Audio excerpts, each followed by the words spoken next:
Jahon IT jamoasiga qo'shiling. Boshladik. Kompyuter savodxonligi kursi doirasida biz nimalarni bilishimiz kerak? Birinchisi papka yaratish va uni ichidagi fayllarni tartiblash.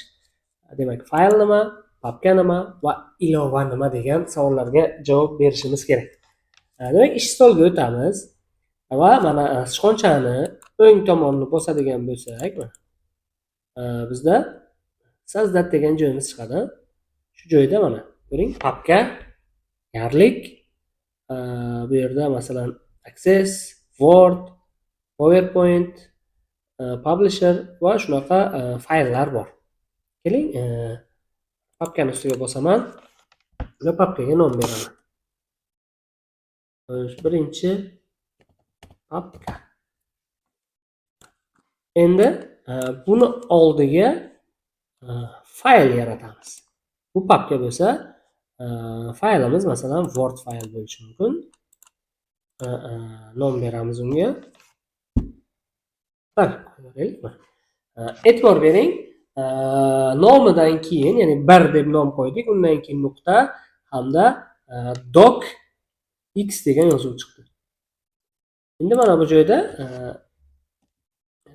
fayl olaylik. Mana bu PDF fayl. Uni nomiga e'tibor bering, mana reklama ekan. Reklama va reklamadan keyin nuqta PDF. Demak, bu PDF fayl. Nuqta docx deganimiz bu Word fayl. Bizda bo'lishi mumkin Excel fayl, misol uchun eng ko'p ishlatiladigan. Va mana buni oxirida nuqtadan keyin XLSX. Demak, birinchi xulosa qilamiz. Faylda kompyuter nuqtadan keyingi so'zlarga qarab, ya'ni kengaytmasiga qarab, uni qanaqa fayl ekanligini o'qiydi. Misol uchun, mana bu nuqta docx ni Excel ekan. Excelni fayldan keyingi joyiga masalan docx deb yozadigan bo'lsak, Excel faylimiz Wordga o'zgarib qoldi. Wordni nuqta docx ni masalan JPG qiladigan bo'lsak, Word faylimiz rasmga o'zgarib qoldi. Endi ichini ochib ko'ramiz. Mana ishlamaydi lekin. Demak, kichkinagina xulosa qilamiz. Kompyuter fayllarni kengaytmasiga qarab, uni qanaqa fayl ekanligini o'qiydi. Misol uchun biz uni kengaytmasini yozmasak, ya'ni kengaytma degani nuqtadan keyingisi. Demak, mana kengaytmasini olib tashlasak, uni qanaqa fayl ekanligini bilmas ekan kompyuter. Odatda biz yaratgan fayllarimizni kompyuterimizda mana kengaytmasi ko'rinmasa, xohlagan bir papkaga kirib, mana bu joydan vid degan joyga kirsak, mana vidga kiradigan bo'lsak, mana bu joyga mana qarang, imin fayl, ya'ni imin faylga ruxsat berish degan galichkasi bor. Buni olib qo'ysammi? Mana reklama yoki mana PDF, Wordda ham, mana rasmda ham kengaytmasi yo'q. Qachonki mana vidga kiramiz, xohlagan fayldan mana bu yerdan ruxsatni berib qo'ysak, mana kengaytmalarimiz ko'rinadi. Bu fayl edi. Endi papka. Papkada hech qanaqa kengaytmasi bo'lmaydi. Mana o'ng tomonni bosib svojествosiga kirib qarasak, tipga mana papka. Mana buni tipini ko'radigan bo'lsak, mana svojstvo joyiga kirsak, mana qarang, nuqta docx ko'rsatadi. Demak, papkani vazifasi bir nechta fayllarni o'zida saqlovchi papka hisoblanadi. Endi unda mana bu yoki bu nima? Bular mana o'ng tomonni bosib svojstvosidan ko'ramiz. Bular mana nuqta ex. Demak, bular ilova, desktop ilova, ya'ni kompyuter ilova. Yokida bu OBS Studio. Mana nuqta ex. Demak, fayllarniki turli bo'lsa, bularni kengaytmasi nuqta ex, bular ilovalar hisoblanadi. Mana nuqta ex bu. Biz bilishimiz kerak ekan dastlab papka, turli fayllar hamda ilovalar. Mana shu birinchisi ekan. Papkani yaratish uchun mana sichqonchani o'ng tomonini bosamiz va sajdatdan papka yaratamiz. Yokida klaviaturadan Ctrl, Shift hamda N harfini bossak mana new papka. Ctrl, Shift, N. Ctrl, Shift, N. Yarataveradi. Noy papka 2, noy papka 3 ketaveradi mana. Shu shaklda papkalarni tezkor klavish bilan yaratishimiz mumkin ekan. Endi fayl yaratish, uni ichidagi papka yaratish va ichidagilarni tartiblash debdi. Masalan, shu papkamizning ichida keling mana shu PDF bo'lsin. Bu ham bo'la qolsin. Mana bu rasm ham bo'lsin.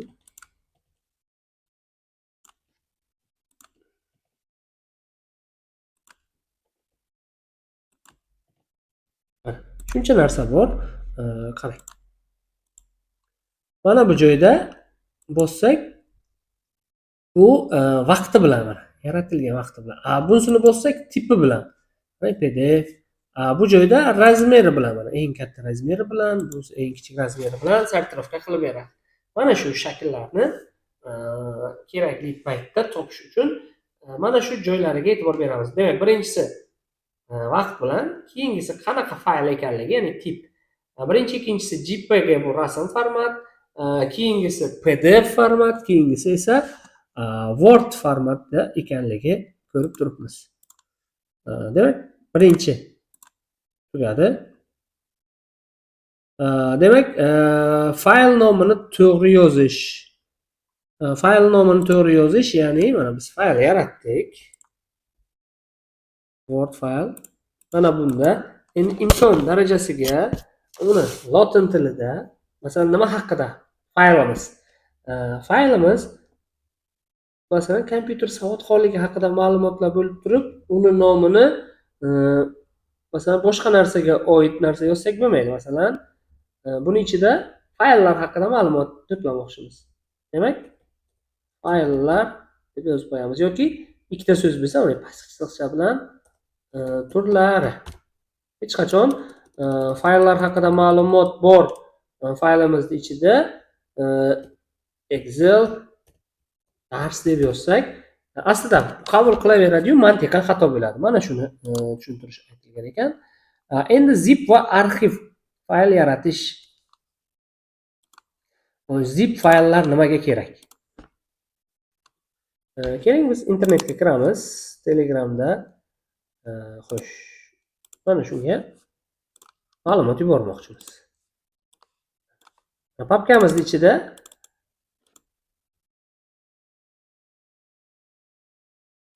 qarang, 48 ta element bor. Mana bu joyda papkada nechta element borligini ko'rsatadi va shuni yagona papkani o'zini yubormoqchimiz. Mana e'tibor bering, papkani qabul qilmaydi. Qizil qilib ko'rsatadi. Endi shu papkani yuborish uchun birinchi qiladiganimiz mana shu papkamizni sichqonchani o'ng tomonini bosib, добавить arxiv qilamiz. Qarang, добавить arxiv mana bossak, bu joyda mana zip bor, rar bor. Bular ikkalasi ham arxiv faylni bildiradi mana. Okay qilsak, mana bu shaklda oddiy papkamiz arxivlandi. Mana yubormoqchi bo'lsak, mana bemalol sendni bosamiz va yuborsak bo'ladi. Xo'sh, agar sizda arxiv o'rnatilmagan bo'lsa kompyuteringizda, demak bemalol internetga kirib, shu yerdan download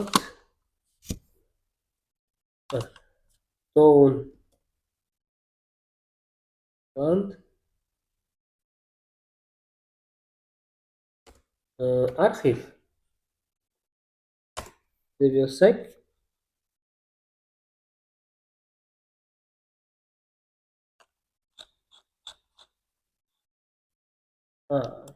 zip deb yozishimiz kerak edi, kechirasizlar. Zip. Mana buni yuklab olamiz va yuklanganini dalay qilib o'rnatib olamiz va bizda o'rnatiladi. Demak, ana shu joydan yuklaymiz. Xo'sh, endi arxivni to'liq tushuntiraman. Bu yuborsa bo'lar ekan birinchisi. Ikkinchisi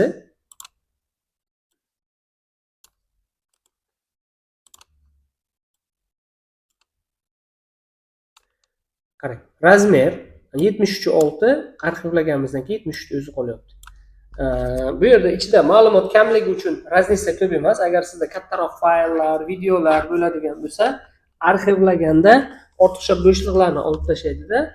Bizni arxiv faylimiz oddiy papkadagi ma'lumotlardan ancha kamayadi. Birinchi afzalligi internet orqali yuborishimiz mumkin ekan. Ikkinchisi arxivlangan faylimiz kamroq joyni oladi, ya'ni razmeri kichiklashar ekan. Uchinchisi, mabodo kompyuterimizga virus tushdi. Tushganmi virus birinchi mana ochiq fayllardagi, papkalardagi fayllarni yemirishni boshlaydi. Arxivlangan fayldagi ma'lumotlarga keyin o'tadi yoki kirishga qiynaladi virus. Mana bularni yemirishni boshlaydi.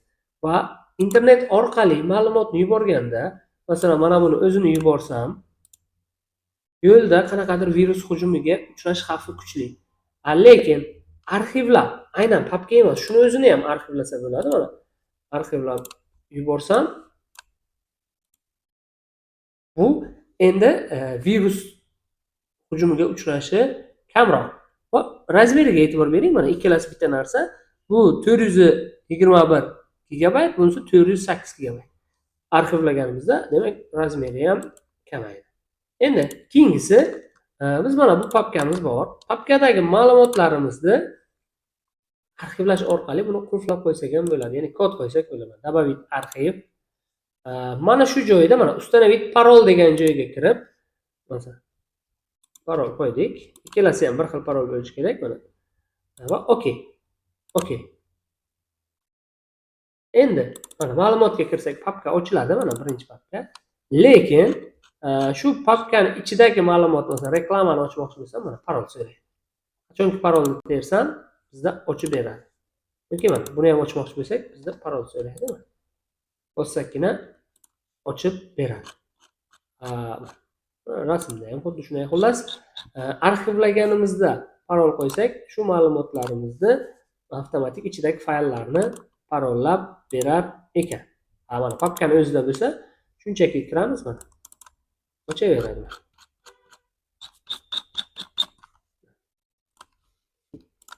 O'sha arxivlashni ko'rib chiqdik, usullarni ko'rib chiqdik, foydali taraflarini ham ko'rib chiqdik. Arxiv kerakli ekan. Keyingisi USB, flash yoki Google Drive orqali fayllarni almashish. Demak, bizda fayllar bor. Masalan, mana shu faylni yuborishimiz kerak. Notebookga yoki kompyuterimizga USB flashka qo'yilgan flashkaga mana o'ng tomonni bosib turib отправить qiladigan bo'lsak, mana bu yerda ulangan flashka chiqadi. Hozir mana flashka yo'q. Va shuni bosadigan bo'lsak yokida shunchaki flashkani ochib, mana shu olib tashlasak ham flashkaga ma'lumotlarni yuborishimiz mumkin ekan. Yangiliklarni o'tkazib yubormang. Qo'ng'iroqchani bosing va like-ni ham unutmaylik. Endi internet va xavfsizlik. Brauzerdan yozib ochamiz. Brauzerdan to'g'ri foydalanish, Google orqali ma'lumotlarni olish, elektron pochta ochish, kuchli parol yaratish, internetdagi firibgarlardan himoyalanish usullari. Brauzer degani o'zi nima? Brauzer degani bu internetga kirish uchun ilova. Ya'ni bizda Google Chrome bo'lishi mumkin, Mozilla bo'lishi mumkin, Internet Explorer. Undan tashqari Tor degan brauzerlarimiz bor. Mana shular internetga kiradigan brauzerlar hisoblanadi. Ya'ni mana buni bosadigan bo'lsak, bu biz o'rganadigan Google Chrome brauzeri. Foydalanish uchun qulay va har tomonlama yaxshi bo'lgan brauzer hisoblanadi. Mana endi Google Chrome brauzeri bo'lsa, mana bu qismida elektron pochtani ham birdan tushuntirib ketay. To'rt burchakni ustiga bosadigan bo'lsak, ana shu joyda mana qarang. Account, mana pochta, YouTube, Gemini bu sun'iy intellekt, xarita, elektron pochta bilan xaritani hozir ko'rsatib o'taman. Xaritani ustiga bosadigan bo'lsak,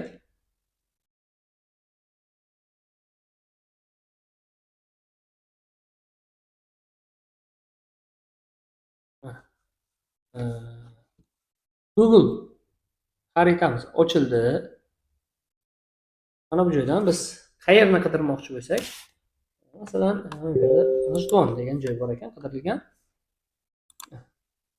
Ko'rsatdi. Ustiga bosamiz.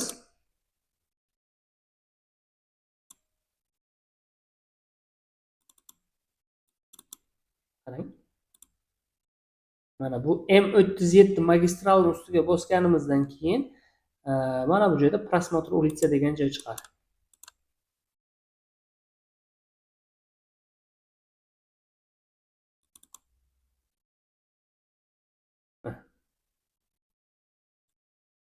Ko'ryapsizmi?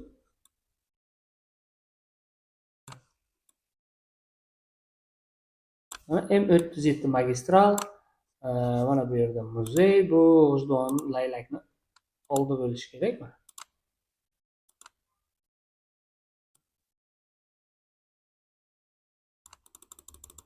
Mana shu shaklda, mana bu shakldagi to'liq manzara faqat M37 magistral orqali yo'nalishlardagi umuman magistral yo'lni ko'rsatadi. Ichkariga kirib bo'lmaydi. Bu to'liq turasa mana laylak. G'ijduvonda kirish joyidagi mana shu shaklda xaritani ko'rsak bo'ladi. Mana xush kelibsiz Zarafshon mahallasiga. Ularning mashinasi mana. Endi elektron pochta. Joyga kirsak mana elektron pochta.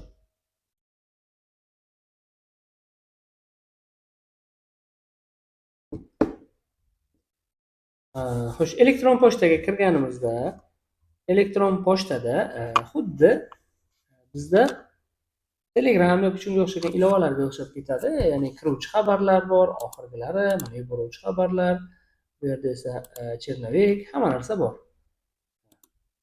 Biz yangi xabar yubormoqchi bo'lsak, mana bu yerda elektron pochta kimga yubormoqchimiz? Masalan,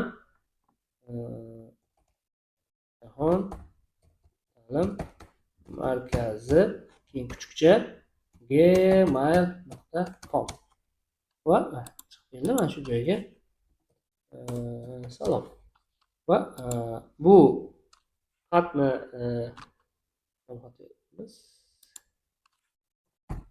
sarlavhasi va bu yerda biz darslarga tayyormiz. Отправить. Mana shu shaklda elektron pochtadan xabar yuboriladi va sizga kelgan xabarlar bu yerda kiruvchi xatlarga joylashadi. Bu yerda qaysidir nimalardan, Netlify'dan yoki boshqa saytlardan bizga xatlar kelgan. Demak, elektron pochta bilan ishlash tushunarli. Mana biz yuborgan salom mana kelib tushdi. IT sohasidagi bilimlaringizni oshirish uchun bizning kanalga obuna bo'ling. Kim bo'lmasa telefoniga virus tushsin